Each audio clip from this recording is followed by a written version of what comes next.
আপনাকে বলি, আল্লাহ রসুল সাল্লাল্লাহু আলাইহি ওয়াসাল্লাম বলছেন, মান আরাদা ইউনসা ফি আজালিহি ওয়া ইউবারাকাল্লাহু ফি রিজকিহি ফালিয়াসিল রাহিমা। সহিহ বুখারী সহ অন্যান্য সকল গ্রন্থে রয়েছে, যদি কেউ চায় যে আল্লাহ তার আয়ু বাড়িয়ে দেন এবং তার রিজিকে বরকত দেন, তাহলে তার একমাত্র করণীয় সেজন্য পিতামাতা মাধ্যমে যে আত্মীয় স্বজন, ভাই বোন বা যত দূরে যায়, এদের সুসম্পর্ক রাখে, এদের সহযোগিতা করে সাধ্যমতো।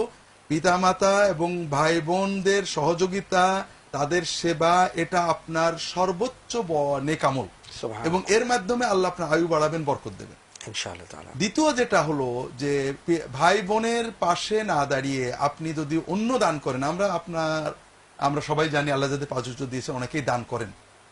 তারা বলেন আমাদের ভাই বোন অত দিনদার নয়, কিন্তু মাদ্রাসায় এতিমখানায় ওরা তো অনেক দিনদার।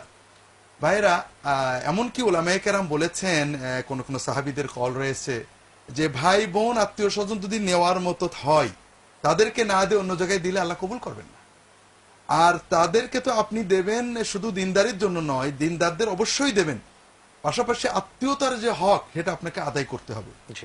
আপনি যদি তাদের বিপদ আপদে সহযোগিতা করেন, তাদের পাশে দাঁড়ান, ন্যূনতম অধিকার আদায় করেন, তাদের বিয়ে শাদী দাওয়াতে যান, আপনার অনুষ্ঠানে তাদের দাওয়াত দেন, অসুখ বিসুখে দেখতে যান, এর বেশি না দেন, তাহলে আপনাকে দায়বদ্ধ হতে হবে না আল্লাহর কাছে।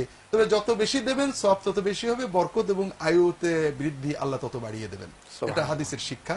কোরআন কারিমে এ ব্যাপারে অনেক বলা হয়েছে, হাদিস শরীফে বারবার বলা হয়েছে। অর্থাৎ বিষয়টা এমন হচ্ছে যে আমরা যদি আমাদের আত্মীয় স্বজনদেরকে যারা দরিদ্র তাদেরকে সহযোগিতা করি, দেখা গেল যে আত্মীয়তার বন্ধন সুদৃঢ় হলো, পাশাপাশি ধনী হিসাবে দরিদ্রকে যে সহযোগিতা করা হচ্ছে সেই সওয়াবটাও পাওয়া যাচ্ছে। এটা হাদিস শরীফে এইভাবে আসছে যে লাহু আজরান। আপনি যদি অন্য কোন তালেবে ইলম গরিবকে সাহায্য করেন, তাহলে আপনি একটা সওয়াব পাবেন।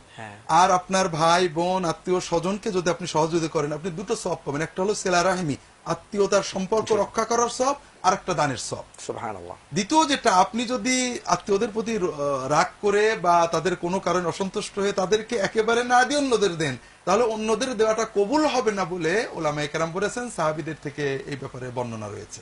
আচ্ছা, ধন্যবাদ।